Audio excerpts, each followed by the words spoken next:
Good morning friends. आज की इस वीडियो में हम लोग इंटीग्रेशन ऑफ प्रिंसली स्टेट्स जो चैप्टर पढ़ रहे थे उसके नेक्स्ट जो अगला टॉपिक है उसके बारे में जानेंगे।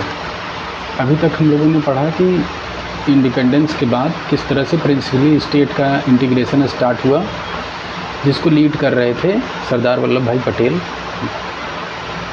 और उन्होंने इंडिया के जितने भी प्रिंसली स्टेट हैं उनको ये प्रेशर डाला और उनको इस बात के लिए मनाने की कोशिश की कि वो they should be agree for the accession into the India.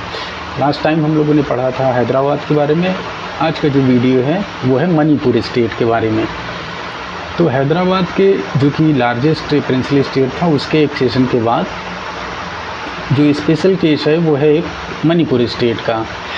Manipur state में बिफोर द इंडिपेंडेंस यानी आज़ादी के पहले ही, यानी कि 14 अगस्त 1947 के पहले ही जो वहाँ के राजा थे, before the independence maharaja of Manipur was the Bodhchandra Singh sign the instrument of accession. तो बोधचंद्र सिंह ने हमारे इंडिपेंडेंस के पहले ही जो एग्रीमेंट था, एक्सेशन का एग्रीमेंट, मतलब कि they will ready to merge into the India, उस पर उन्होंने सिग्नेचर कर लिया था। यानी ये निश्चित हो गया था कि जो मणिपुर है वो इंडिया का पार्ट रहेगा। लेकिन उनकी एक डिमांड ये थी कि जो इंटरनल ऑटोनॉमी है वो हमारे पास रहे, मतलब कि मणिपुर इंडिया का पार्ट होगा लेकिन मणिपुर के जो इंटरनल डिसीजन है वो किंग ही लेंगे, यानी बोधचंद्र सिंह ही लेंगे। तो Indian government assured the internal autonomy of Manipur.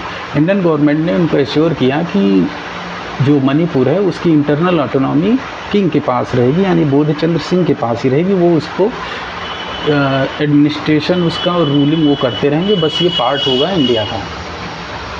इस एग्रीमेंट के साथ ही मणिपुर का एक्सेशन हुआ इंडिया के साथ। लेकिन in the June 1948 Manipur held election under the pressure of public opinion. लेकिन आज़ादी के बाद मणिपुर के लोगों ने एक प्रेशर क्रिएट किया किंग के ऊपर कि वहाँ पे भी डेमोक्रेटिक गवर्नमेंट होनी चाहिए और वहाँ पे इलेक्शन होना चाहिए। तो किंग ने उस प्रेशर में आके वहाँ पे इलेक्शन कराया 1948 में, and Manipur become the constitutional monarch. और मणिपुर क्या है, कॉन्स्टिट्यूशनल मोनार्क में कन्वर्ट हो गया। कॉन्स्टिट्यूशनल मोनार्क जो कि हम लोगों ने पहले की क्लासेस में डिस्कस किया है, आपने 11th में, 10th में, 9th में भी पढ़ा है कि कॉन्स्टिट्यूशनल मोनार्क का मतलब ये है कि डेमोक्रेटिक रूल एंड रेगुलेशन वहाँ पे हैं, इसके साथ साथ किंग भी एग्जिस्ट कर रहा है और दोनों मिलकर उस पर्टिकुलर जोग्राफिकल एरिया को रूल कर रहे हैं। तो बोधचंद्र सिंह भी हैं, किंग भी है वहाँ पे, और रूल एंड रेगुलेशन बने हुए हैं जिसके अकॉर्डिंग वो स्टेट चल रहा है। ऐसा करने वाला मणिपुर पहला स्टेट बन गया है इंडिया का जहाँ पे कॉन्स्टिट्यूशनल मोनार्क है, किंग भी है और रूल रेगुलेशन दोनों चल रहे हैं अकॉर्डिंग टू द कॉन्स्टिट्यूशन। अब जब एक लेजिस्लेटिव असेंबली फॉर्म हो चुकी है इस इलेक्शन के बाद 1948 के बाद, तो in legislative of the Manipur Congress wanted the merger of Manipur into Indian union. Congress के जो मेंबर्स थे लेजिस्लेटिव असेंबली के, वो चाह रहे थे कि जो मणिपुर है उसका मर्जर पूरी तरह से इंडियन यूनियन में हो जाए, पूरी तरह से यहाँ पे डेमोक्रेटिक गवर्नमेंट आ जाए।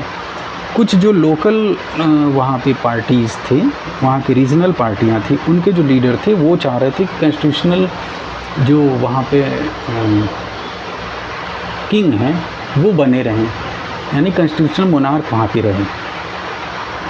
अंत में क्या हुआ कि इन सितंबर 1948 government of India was succeeded in merger of Manipur into the Indian union. और लास्ट में गवर्नमेंट ऑफ इंडिया इस बात के लिए बोधचंद्र सिंह को मनाने में कामयाब हो जाती है, सक्सेसफुल हो जाती है कि इंडिया में मर्जर हो जाए पूरी तरह से मणिपुर का, और मणिपुर जो है इंडिया का एक पार्ट बन जाए। इस तरह से पहले वहाँ पे इलेक्शन हुए, सबसे पहली बार इलेक्शन के साथ वहाँ पे कॉन्स्टिट्यूशन मोनार्क आया, और कॉन्स्टिट्यूशन मोनार्क आने के बाद पहली बार इंडिया में एक मणिपुर में ही एक गवर्नमेंट बनी जिसमें किंग भी हैं और गवर्नमेंट भी है। और बाद में इंडियन गवर्नमेंट के प्रेशराइज़ करने पे भी और उनके परसू करने पर भी इसका मर्जर, मणिपुर का मर्जर होता है इंडिया में और India become a state of a country, that is India. तो ये था मणिपुर का integration into the Indian union which was one of the princely state of that time. Thank you.